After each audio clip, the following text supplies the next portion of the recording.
लहरों से डरकर नौका पार नहीं होती, कोशिश करने वालों की कभी हार नहीं होती।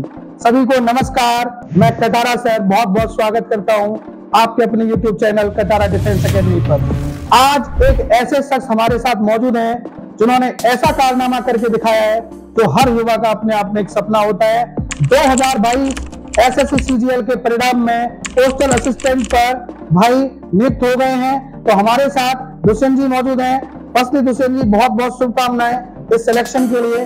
और मैं चाहूंगा दुष्यंत जी सबसे पहले आप अपना परिचय दें। जय हिंद भाइयों, मेरा नाम दुष्यंत चौधरी है। मैं गांव देवसैनी जो कि जिला अलीगढ़ में ही स्थित है। तो यहाँ पर आज बहुत इंटरेस्टिंग रहेगा ये इंटरव्यू। मैं सभी से एक ही आग्रह करूंगा, इस इंटरव्यू को आप लास्ट तक देखिएगा, ज्यादा से ज्यादा शेयर करिएगा। ऐसे सवाल जवाब होंगे जो आप सभी के जितने भी सवाल होते हैं वो मैं यहाँ करूंगा और इनके द्वारा जवाब मिलेंगे। यानी ये इनकी कहानी और दुष्यंत जी की जवानी आपको यहाँ पर सुनने को मिलने वाली है। तो मैं चाहूंगा आप सारे लोग इसको लास्ट तक देखिएगा। अब मैं सबसे पहले आपको बताना चाहता हूँ कि दुष्यंत चौधरी जी जो कि देवसैनी से हैं, हमारे कटारा अकेडमी संस्थान से 2018 में जुड़े। तो यहाँ पर आप देख पाएंगे एक कितना बड़ा इन्होंने पेशेंस दिखाया है। और कंसिस्टेंसी की अगर बात करें तो जब से अब तक लगातार तैयारी को जारी रखा। तो यहाँ पर 2018 से जुड़े, उसके बीच में आप जानते हैं सभी लोग कोविड भी आया और कोविड का जो गैप होता है वो भी इन्होंने प्रेशर को हैंडल किया और अपनी तैयारी को कंटिन्यू रखा। इनका सपना था एयरफोर्स में जाना।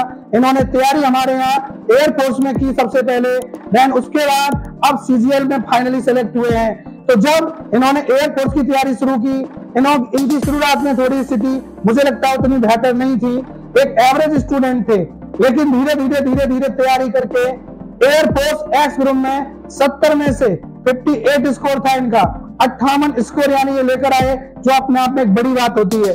लेकिन आफ्टर कोविड जब वहां पर एक डिस्टेंस को देखते हुए, यानी सबको डिस्टेंस फॉलो करनी थी, इस वजह से फिजिकल में रनिंग ना करवाने की वजह से कदम ताल को करवाया गया था, जो हर बच्चे के लिए अपने आप में एक सरप्राइज था, सस्पेंस था, पता ही नहीं था क्या होगा।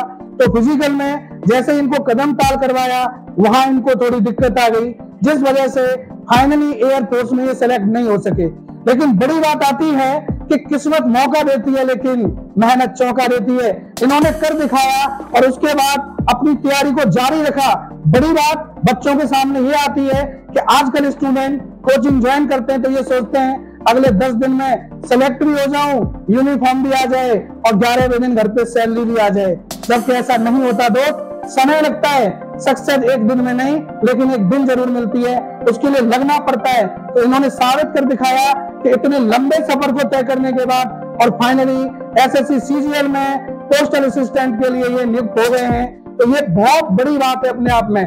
तो सबसे पहले दुष्यंत जी, मैं दर्शकों का ये प्रश्न आ रहा है, ये जानना चाहता हूँ कि 2018 से और अब तक क्या आपको कोई दिक्कत नहीं आई? फैमिली का कैसा सपोर्ट रहा, जरा दर्शकों को एक बार बताएं। तो मैंने यहाँ पे एयरफोर्स में एडमिशन लिया था तैयारी करने के लिए।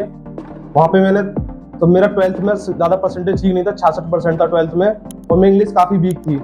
मैंने यहाँ पे टेस्ट भी दिए। टेस्ट में मैथ में और फिजिक्स में मेरे ठीक नंबर आते थे, लेकिन इंग्लिश में मैं पास नहीं हो पाता था। और ऐसा ही मेरा मेन एग्जाम में हुआ एयरफोर्स के में। वहाँ पे मेरे इंग्लिश में पास नहीं कर पाया सेक्शन, और लास्ट अटेम्प्ट था मेरा जिसमें मैंने काफ़ी मेहनत की इंग्लिश के लिए, और लास्ट अटेम्प्ट मेरा एयरफोर्स के लिए हुआ 58 नंबर से। और हुई घर वालों की सपोर्ट की बात, घर वालों ने काफ़ी सपोर्ट किया है क्योंकि उन्हें लगता था कि मैं एक न एक दिन तो सक्सेस होऊंगा, जो कि आज मैं हुआ हूँ। बड़ी बात है, ऐसे परिवार वालों को हम सैल्यूट करते हैं, क्योंकि ज्यादातर लोगों के सामने एक ही चैलेंज आता है। उन्हें लगता है कि जब एक बार निराशा मिलती है तो अधिकांशतर गार्जियंस और अधिकांशतर पेरेंट्स क्या है, बच्चों के रास्ते बदलवा देते हैं और बच्चे को दबाव में लाकर कह देते हैं कि अब ये नहीं ये कर। मैं कहता हूँ हर छात्र को मैं ये सलाह देना चाहता हूँ कि अगर आप 12वीं पास है तो सबसे बढ़िया विकल्प है 2 प्लान लेकर चलिए, plan A and plan B. Plan A होना चाहिए अगर परिवार वालों को सेटिस्फाई करना है तो किसी भी डिग्री कॉलेज में आप एडमिशन ले लें ग्रेजुएशन के लिए, देन साइड में अपनी प्रिपरेशन जरूर करें। क्योंकि सही सक्सेस बेटा यही होता है कि अगर आप सरकारी जॉब में पहुंच गए हैं तो फिर आप इतने अपने आप में महान बन गए, क्योंकि सभी का सपना ही सरकारी नौकरी है। तो यहाँ पर ये मैं सबसे पहले कहना चाहूंगा कि ऐसे पेरेंट भगवान करे सभी के हो जो इन्हें इतना सपोर्ट किया। आप सोच रहे हैं लगभग 5 साल 5 साल इनके परिवार वालों ने सपोर्ट किया और उनका ये कहना था इनसे हमेशा कि तुझ पर जब तक किया जाए तब तक तैयारी कर, हम तेरी तैयारी को रुकने नहीं देंगे। हर तरीके से सपोर्ट किया और उसी सपोर्ट की वजह से कितना मोटिवेशन मिलता है, अपनी तैयारी को जारी रखा और इतने बड़े लंबे सफर के बाद लेकिन फाइनली इन्होंने साबित कर दिया कि हाँ मैं रियल वॉरियर हूँ। जबकि मैं बताना चाहूंगा इनके साथ के अन्य और भी बच्चे हमसे पढ़े, कुछ बच्चे सफल हुए, कुछ रह गए, लेकिन कुछ बच्चे क्या है दिशा बदल देते हैं, अन्य क्षेत्रों में चले जाते हैं, तो कहीं ना कहीं वो एक तरीके से एक नुकसान की बात है। लेकिन इन्होंने वास्तव में कर दिखाया कि हाँ रियल वॉरियर कैसे होते हैं। तो बहुत ही बढ़िया, हमें अच्छा लगा। अब एक चीज और जानना चाहेंगे कि इस सक्सेस के पीछे आप इस क्रेडिट को किस किस को देना चाहेंगे? आपके टीचर्स, पेरेंट्स, ब्रदर जो भी हैं वो आप एक बार दर्शकों को जरूर बताएं। तो ये क्रेडिट है तो सर मेरे माँ बाप को, सर आप लोगों को जाता, जिन्होंने मुझे तो लड़ना सिखाया कि कैसे परिस्थितियों में कैसे लड़ना है। और सर तैयारी में तो सर आपने सिखाई दिया था कि लड़ते रहना लास्ट तक जब तक सफलता हासिल नहीं होती। देखिए बिल्कुल सही कहा इन्होंने। ये सच्चाई है कि इस दुनिया में लोग तो बहुत हैं, लेकिन दो ही तरह के सदस्य होते हैं जो हमारे लिए हमेशा पॉजिटिव सोचते हैं। या तो आपके पेरेंट्स होते हैं या आपके गुरु होते हैं। दो ही तरह के सदस्य हो सकते हैं जो आपको सही दिशा दिखाएंगे ताकि आपकी दशा बदल सके। तो परिवार वालों ने तो सपोर्ट किया ही किया, लेकिन हम लोग हमेशा एक ही सोच रखते हैं कि किसी भी स्थिति में बच्चे को वही दिशा दी जाए जिस पर वो चलता रहे और एक दिन जरूर सफल हो जाए। लेकिन मैं आप सभी से यही सलाह देना चाहता हूं कि याद रखिए सक्सेस के लिए सबसे आवश्यक क्या है? पेशेंस तो है ही है। एक कंसिस्टेंसी के साथ जो बच्चा पेशेंस रखता है वो एक ना एक दिन जरूर सफल होगा।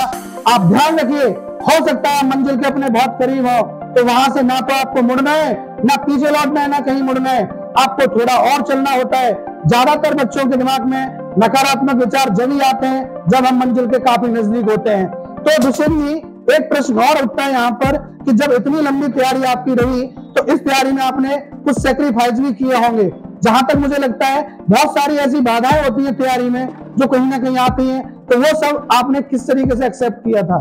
सर सेक्रीफाइस तो ये सर मैं सोशल मीडिया से काफी दूर रहा था, ना ही मेरा अभी इस समय भी सबसे बड़ा चैलेंज होता है सोशल मीडिया। तो ये आप सभी लोग ध्यान से सुनते रहना और देखते भी रहना।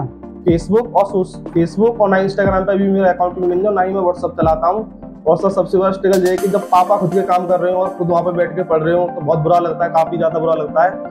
तो सर उसको मैंने झेला कि पापा काम कर रहे हैं कि मैं इनके साथ काम कर रहा हूँ। पापा मेरे से काम भी नहीं कराते थे, पापा बोलते तू केवल पढ़, और मैं यहाँ पे लाइब्रेरी में पढ़ता रहता था। और पापा को काफी मेरी चक्की है घर खुद की, पापा चक्की पे काफी वजन उठाते हैं, काफी काम करते थे। और आज उन्हीं की मेहनत से, सर उन्हीं की लगन से मैं यहाँ पे हूँ। भाई सैल्यूट है आपके पिता के लिए। आप देख पा रहे हैं कि यहाँ पर एक पिता की कितनी बड़ी सपोर्ट है कि उन्होंने कह दिया, इनको आजादी दे दी कि तू सिर्फ पढ़ाई पर ध्यान दे, बाकी सारे कार्य में देख लूंगा। और अपने आप को कार्य में झोंक कर इनको सपोर्ट करवा के, लेकिन आज उन्होंने भी साबित कर दिया कि उन्होंने इनको, मैं तो कहता हूं ये असली क्रेडिट उन्हीं को जाता है, क्योंकि जब बच्चा तैयारी कर रहा हो तो माँ बाप की सपोर्ट की भी जरूरत होती है। जैसा कि इनके पिता ने सपोर्ट किया, मैं चाहता हूं दुनिया का हर पिता अपने बच्चे को इसी तरह का सपोर्ट दे और आगे बढ़ाए। और सबसे बड़ी बात सेक्रीफाइस की आती है, तो ये मोबाइल फोन एक बड़ी प्रॉब्लम बनता जा रहा है बच्चों के लिए। प्लीज इसका लिमिटेड यूज कीजिए, जब ही यूज करें, क्योंकि मोबाइल फोन में दुनिया है, ये हमारी सोच पर निर्भर करता है, हम देखना क्या चाहते हैं, अच्छा या बुरा। अधिकांश बच्चों में नेगेटिव अप्रोच होती है, तो बुरे की तरफ भागते हैं, समय बिगाड़ते हैं, रील्स देखते रहते हैं। तो अपने उस समय को बचाइए, सभी के पास समय सीमित है, उसी समय में आपको पढ़ना भी है, रेस्ट भी करना है और साबित भी करके दिखाना है। तो उस समय को बिगड़ने मत दें, क्योंकि समय कभी वापस नहीं आता, गुजरा हुआ समय कभी वापस नहीं आता, और सही समय पर लिया गया निर्णय ही आपको सफल बनाता है। समय की इज्जत कीजिए, समय के साथ चलिए, क्योंकि जो इस बदलते समय के साथ अपने आप को नहीं बदलता, फिर समय तो बदलता है लेकिन इंसान नहीं बदलता। तो चलिए दुष्यंत जी, बहुत बहुत धन्यवाद हमारे साथ जुड़ने के लिए। आपको ढेरों शुभकामनाएं, इसी प्रकार आप आगे बढ़ते रहें, लोगों को प्रेरित करते रहें। Thank you very much, all the best, जय हिंद।